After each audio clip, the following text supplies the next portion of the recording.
कभी एक इंस्पेक्टर आता, कभी दूसरा बंदा आता, हर बंदा करप्ट माफिया में मिला। एक क्लर्क भी करप्शन लेता रहा और डीसी ऑफिस तक वो करप्शन जाती रही और हमारी फाइल 6 माह के अंदर दफ्तर दाखिल होने कर दी। आज भी मुहाजिर अपने पानी के लिए तरसता है, आज भी उनकी छतों से पानी आ रहा है। अस्सलाम वालेकुम नाजरीन, आपका मेज़बान अक्की अब्बासी आपकी खिदमत में हाजिर है और आप देख रहे हैं एजेके पॉइंट।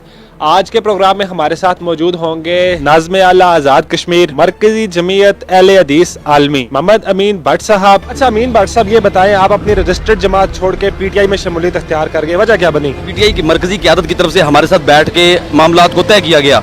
हम चूंकि इंतखाबात में 10 उम्मीदवार को लेकर मैदान में आना चाहते थे, लेकिन जब मरकजी क़यादत ने कहा कि आप हमारे साथ पैचअप करें, इंशाल्लाह हम एक नया बयानिया बिल्ड कर रहे हैं। हम कश्मीर को तहरीक आज़ादी कश्मीर के लिए एक बेहतरीन किरदार अदा करेंगे और इंशाल्लाह बिलखुसूस आपके जो महाजिरीन कश्मीर हैं उनके लिए आसान इक़दाम अदा करेंगे। आप जानते हैं साहब का जो नून लीग की गवर्नमेंट गुजरी है, जिस कदर इनकी दौरे हुकूमत के अंदर महाजिरीन की बदहाली हुई है, उसका आप अगर मेरे साथ एक टाइम रखे तो मैं आपको जाके महाजिरीन कैंपों का विजिट करवा दूं।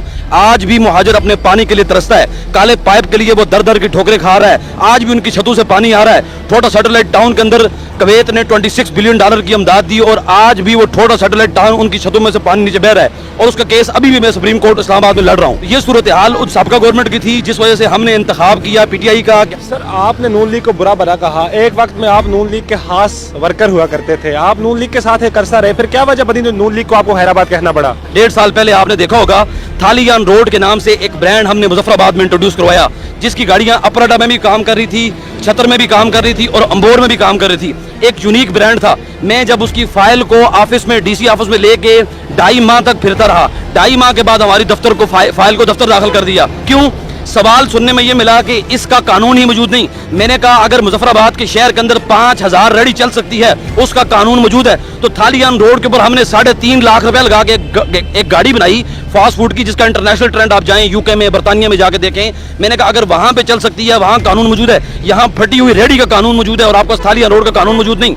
उन्होंने बहरहाल हमने अंत तक कोशिश करने के बाद कभी बल्दिया का एक ठेकेदार हमारे पास आता, कभी एक इंस्पेक्टर आता, कभी दूसरा बंदा आता और हर बंदा करप्ट माफिया हमें मिला। नून लीग की गवर्नमेंट के अंदर हमें जागीरदाराना और सरमायादाराना निजाम ऐसे नजर आया, करप्ट माफिया ऐसे नजर आया जैसे रास्ते चलते हुए आपको हर आम आदमी चलता फिरता नजर आता है। ऐसे नून लीग ने करप्शन को आम किया अपने दफातर के अंदर। एक क्लर्क भी करप्शन लेता रहा और डीसी ऑफिस तक वो करप्शन जाती रही और हमारी फाइल 6 माह के अंदर दफ्तर दाखिल होने कर दी और उसको कोई रिस्पॉन्स नहीं मिला। हमारा वो 35 लाख का प्रोजेक्ट नुकसान हुआ। मुझे ये बताएं, फारूक हैदर साहब ये कह रहे हैं कि पीटीआई आई आज़ाद कश्मीर की पहचान खत्म हो जाएगी, आज़ाद कश्मीर को सूबा बना दिया जाएगा। आप खुद भी पीटीआई में शमूलियत अख्तियार कर चुके हैं और लोगों को भी आप इस राह में बुला रहे हैं कि आप भी पीटीआई में शमूलियत अख्तियार करें। आपको कश्मीर की फिक्र नहीं है? कश्मीर अपनी एक जाती साख्त और शनाख्त रखता है। मेरी लीडरशिप के साथ बैठ के 1-to-1 मीटिंग्स हो चुकी हैं। मेरे सिर्फ सुल्तान महमूद चौधरी साहब एक इंटरनेशनल कम्युनिटी के लीडर हैं कश्मीरियों के, उन्होंने ये कहा है कि कश्मीर के हवाले से हम कोई सौदा नहीं करेंगे। आपको क्या लगता है ऐसे क्या बेसिक पॉइंट्स हैं जिस पे नून लीग काम नहीं कर सकी और पीटीआई अगर आज़ाद कश्मीर में आ गई तो उस पे काम हो सकता है? नौजवान फॉरेन कंट्रीज के अंदर आइडिया लेके जाते हैं, हुकूमतें उस पर इन्वेस्टमेंट करती हैं, लेकिन कश्मीर के अंदर मैंने वाहिद नून लीग की गवर्नमेंट देखी जहां नौजवान ने आइडिया लाया, पैसा भी लगाया और हुकूमतों ने उस आइडिया को प्रमोट करने के बजाय फ्लॉप किया। ऐसी गवर्नमेंट से क्या तवक्को रखी जा सकती है कि गरीब आदमी को परवान चढ़ाएंगे? जिस बंदे ने इन्वेस्टमेंट की, एक बिजनेसमैन आदमी को उन्होंने सपोर्ट नहीं की, तो एक गरीब आदमी को वो कैसे सपोर्ट करेंगे? बैरिस्टर इफ्तिखार गिलानी साहब ने हमारे एक इंटरव्यू में कहा कि जितना काम हमारी हुकूमत ने पिछले 5 साल दौर में किया, पिछले 70 साल दौर में भी हुआ हो तो आप बात कर सकते हैं। आपको नहीं लगता कि बैरिस्टर इफ्तिखार गिलानी साहब एक बेहतरीन लीडर साबित हुए मुजफ्फराबाद के लिए? सर, मेरे ख्याल में राजा फारूक हैदर खान साहब और बैरिस्टर इफ्तिखार गिलानी साहब ने ये बात जो जहाँ तक की कि जितना काम हमने किया इतना काम किसी ने नहीं किया, ये बात दुरुस्त है कि उन्होंने अपनी जात के लिए बहुत सारे काम किए।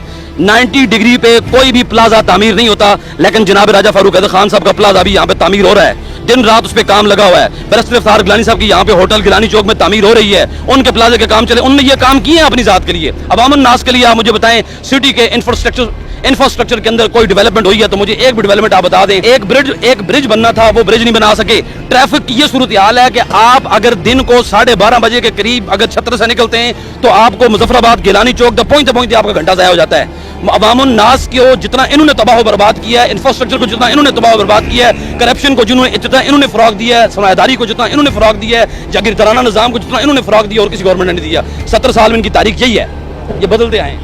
अमीन भट्ट साहब की गुफ्तगू आपने सुनी, आज के लिए बस इतना ही। अपने मेज़बान अक्की अब्बासी को दीजिए इजाज़त। और एक बात, आप लोग सोच रहे होंगे यहाँ पब्लिक में मैं ये इंटरव्यू क्यों कर रहा हूँ। एजेके पॉइंट पब्लिक का प्लेटफॉर्म है। एजेके पॉइंट पे जो भी लीडर इंटरव्यू देगा वो अवामी अंदाज में देगा और इसी तरह देगा। आज के लिए बस इतना ही। अपने मेजबान अखिया बासी को दीजिए इजाजत और देखते रहिए एजे के पॉइंट।